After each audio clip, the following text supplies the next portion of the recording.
ಶಿಷ್ಯವೃಂದಕ್ಕೆ ಇದನ್ನೆಲ್ಲ ಕೇಳೋರಿಗೆಲ್ಲ ನಮಸ್ಕಾರ. ಇವತ್ತು ನಮ್ಮ 18ನೇ ಅಧ್ಯಾಯ ಸ್ವರಜಿತೆ. ಇದರಲ್ಲಿ ಒಂದು ಬಿಲಹರಿ ಸ್ವರಜಿತೆನ 2 ಕಾಲದಲ್ಲೂ ಅಭ್ಯಾಸಕ್ಕೆ ತಗೊಂಡಿದ್ದೀವಿ. ಅದ್ರ ಜೊತೆಗೆ ನನಗೆ ದೇವಿ ಕೃಪೆಯಿಂದ ಮೂಡಿ ಬಂದಿರೋ 2 ಹಾಡುಗಳನ್ನ ಪರಿಚಯ ಮಾಡಿಸ್ತಾ ಇದ್ದೀನಿ. ಸ್ವರಜಿತೆ ಬಗ್ಗೆ ಒಂದು ಸ್ವಲ್ಪ ವಿವರಣೆ ಕೊಡ್ತಾ ಇದ್ದೀನಿ. ಅಧ್ಯಾಯ 18 ಸ್ವರಜತಿ. ಸ್ವರಜತಿ ಅಥವಾ ಜತಿ ಸ್ವರ ಎಂದು ಕರೆಯಲ್ಪಡುವ ಅಂಶವು ಸ್ವರಗಳನ್ನು ಜತಿಗಳ ಮೂಲಕ ಜೋಡಿಸಲ್ಪಟ್ಟಿರುತ್ತವೆ. ಜತಿಪ್ರಾಸದ ಮೇರೆಗೆ ಸ್ವರಗಳನ್ನು ವಿಸ್ತಾರ ಮಾಡಬಹುದೇ ಹೊರತು ಮನೋಧರ್ಮದ ಮೇಲೆ ಸ್ವರಗಳನ್ನು ವಿಸ್ತರಿಸಲಾಗುವುದಿಲ್ಲ. ಕೆಲವು ಸ್ವರಜತಿಗಳಿಗೆ ಸಾಹಿತ್ಯವನ್ನು ರಚಿಸಿರುತ್ತಾರೆ. ನೃತ್ಯ ಮಾಧ್ಯಮಕ್ಕೆ ಅಳವಡಿಸಿಕೊಂಡಿರುವ ಸ್ವರಜತಿಗಳಿಗೆ ಜತಿಸ್ವರ ಎಂದು ಹೆಸರಿಸಿದ್ದಾರೆ. ಮೊದಲಿಗೆ ಬಿಲಹರಿ ರಾಗ ಆದಿತಾಳದಲ್ಲಿ ವಿರಚಿತವಾಗಿರುವ ಸ್ವರಜತಿಯನ್ನು 2 ಕಾಲಗಳಲ್ಲೂ ಅಭ್ಯಾಸಕ್ಕೆ ತೆಗೆದುಕೊಂಡಿದ್ದೇನೆ. ದೇವಿಯ ಅನುಗ್ರಹದಿಂದ ನನ್ನಲ್ಲಿ ಮೂಡಿರುವ 2 ಹಾಡುಗಳನ್ನು ತಮಗೆ ಪರಿಚಯಿಸಿದ್ದೇನೆ. ಧನ್ಯವಾದಗಳು. ಮೊದಲನೇ ಹಾಡು ಪಾರ್ವತಿ ಪುತ್ರನೇ, ನನ್ನ ಪುಷ್ಪಾರ್ಚನ ಪುಸ್ತಕದಲ್ಲಿ ಮೊದಲನೇ ಹಾಡು. ಅದು ವಿಘ್ನೇಶ್ವರನ್ನ ಪ್ರಾರ್ಥಿಸಿ ವಿಘ್ನಗಳು ಬಾರದಂತೆ ಕೇಳ್ಕೊಳ್ತಾ ಇದ್ದೀವಿ. ಇದು ಯಾಕಂದ್ರೆ ಹೊಸ ಅಧ್ಯಾಯ ಸ್ವರಜಿತೆ ಸಂಗೀತದಲ್ಲಿ ಇದೊಂದು ಹೊಸ ಅಧ್ಯಾಯ.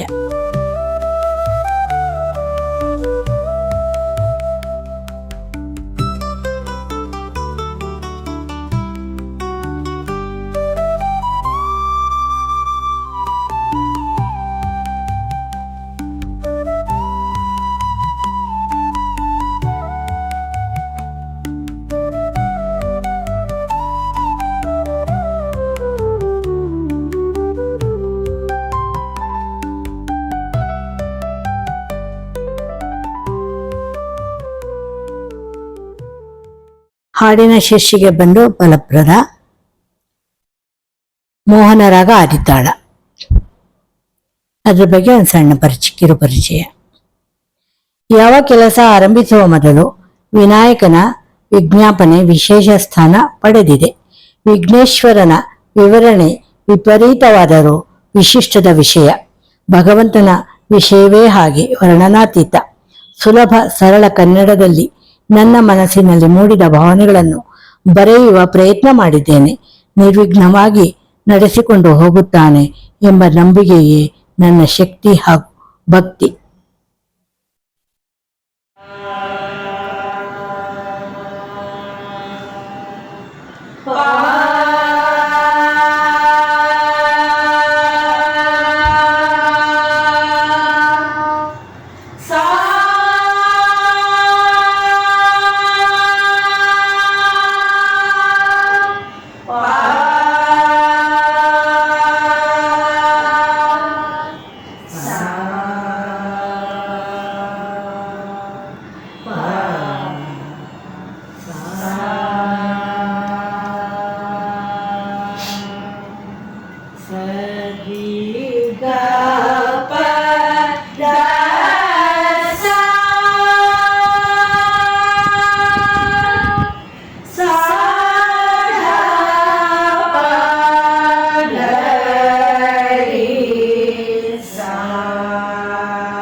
ವಿನಂತಿಸುವೆ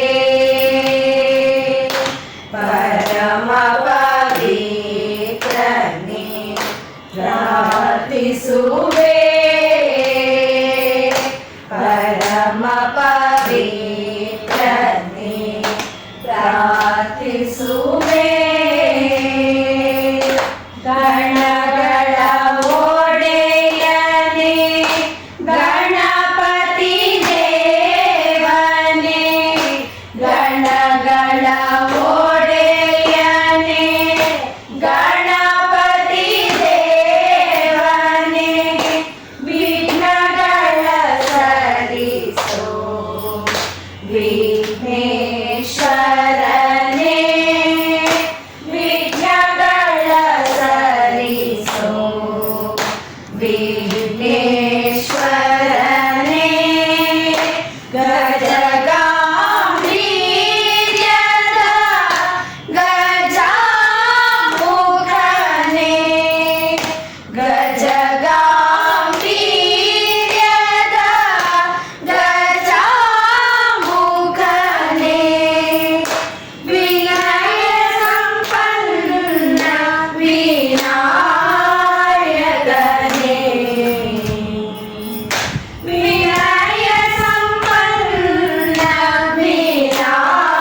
ವಿನಾಯಕನೇ ಕರಗಳ ಮುಗಿವೆ ಕರುಣಾಕರನೇ ಕರಗಳ ಮುಗಿವೆ ಕರುಣಾಕರನೇ ಏಕಾಗ್ರತೆ ನೀಡೋ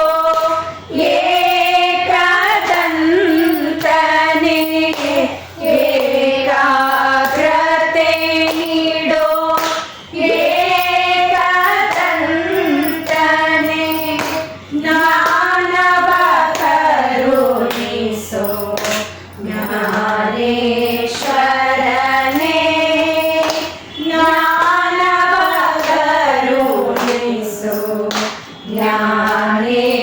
ಜ್ಞಾನೇಶ್ವರನೇ ಬುದ್ಧಿಯ ನೀಡಿ ಸಿದ್ಧಿಯ ಕರುಣಿಸೋ ಬುದ್ಧಿಯ ನೀಡಿ ಸಿದ್ಧಿಯ ಕರುಣಿಸೋ ಪುಷ್ಪವನ್ನರ್ಪಿಸಿ ಪೂಜಿಸುವೆ ಪುಷ್ಪವನ್ನರ್ಪಿಸಿ ಪೂಜಿಸುವೆ ಪುಷ್ಪವನ್ನರ್ಪಿಸಿ ಪೂಜಿಸುವೆ ಪುಷ್ಪವನ್ನರ್ಪಿಸಿ ಪೂಜಿಸುವೆ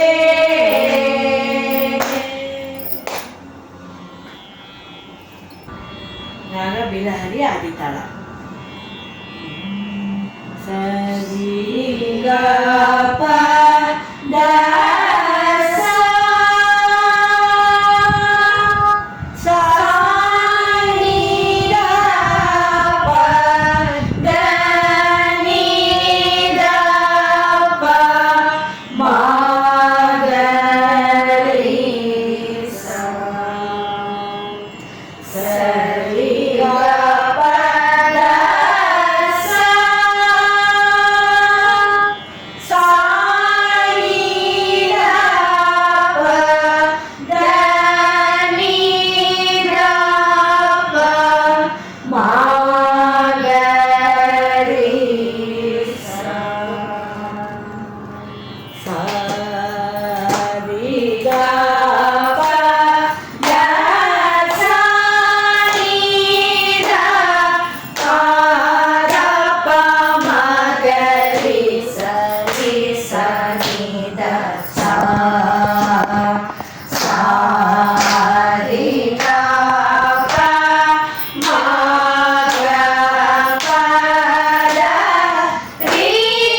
ಪ ಪ ರಿ ರಿ ರಿ ಗ ಪ ಮ ಗ ಗ ಗ ಪ ಮ ಗ ಮ ಗ ರಿ ಸ ರಿ ಗ ಸ ರಿ ಸ ನಿ ದ ಸ ಮ ಗ ರಿ ಗ ಪ ದ ಪ ಗ ರಿ ಸ ನಿ ದ ಪ ಮ ಗ ರಿ ಪಲು ಮಾರು ನವ ಮುನರಿನ್ ವಿಲಚಿನ ಪಲು ಕವು ನಡುಗ ಕುಲ ಕರಿ ಬರದ ಮರಿ ಮರಿನ ಅದರ ಮುಗ ಲರಕನಿ ಕರ ಮುಗರ ರವೇಣು ಗೋಪಾಲ ರಾಜಿತ ಸದ್ಗುಣ ಜಯಶೀಲ ಪಾ ಮಗರಿ ಗದ ಮಗರಿ ಗ ಪಾ ಮಗರಿ ಗ ಪಾ ಪಾ ಪಾ ಗಾರಿ ಸನಿ ದರಿ ಸನಿ ದ ಸಾ ರಿ ಸನಿ ದ ಸಾ ಸಾ ಸಾ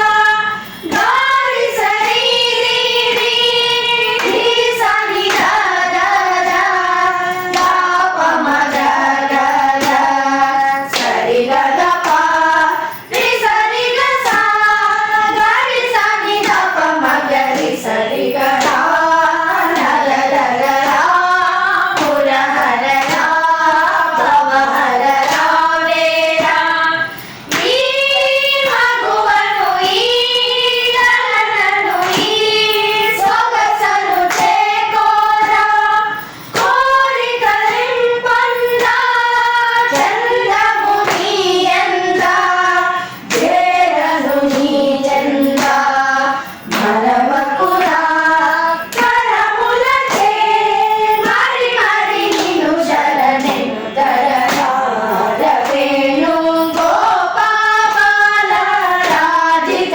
ಸದ್ಗುಣ ಜಯಶೀಲ ಸಾರ ಸಾಕ್ಷ ನೇರ ಮೇಮಿ ಮಾರು ಬಾಳ ಕೋರಳೇರ ರವೇಣು ಗೋಪಾಲ ರಾಜಿತ ಸದ್ಗುಣ ಜಯಶೀಲ.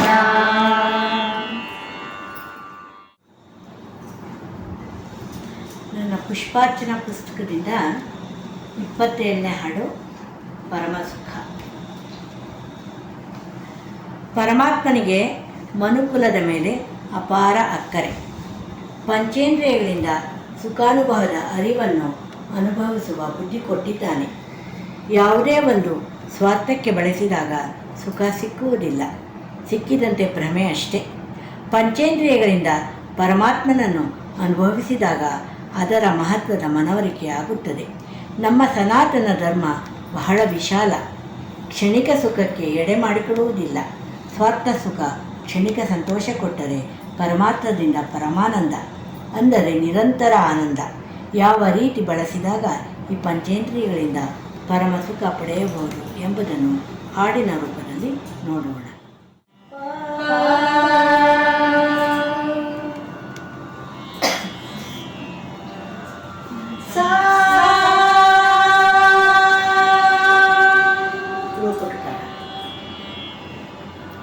ಪರಮ ಸುಖದ ಅನುಭವ ನಮಗೆ ಪಂಚೇಂದ್ರಿಯಗಳು ಪ್ರಭುವಿನ ಕೊಡುಗೆ.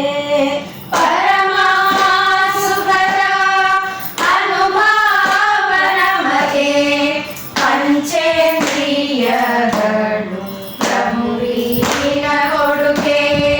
ಪರಮ ಸುಖದ ಅನುಭವ ನಮಗೆ ಪಂಚೇಂದ್ರಿಯಗಳು ಪ್ರಭುವಿನ ಕೊಡುಗೆ. ಮಿತವಾಗಿ ಬಳಸಿ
ಪ್ರಭುವಿನ ಕೊಡುಗೆ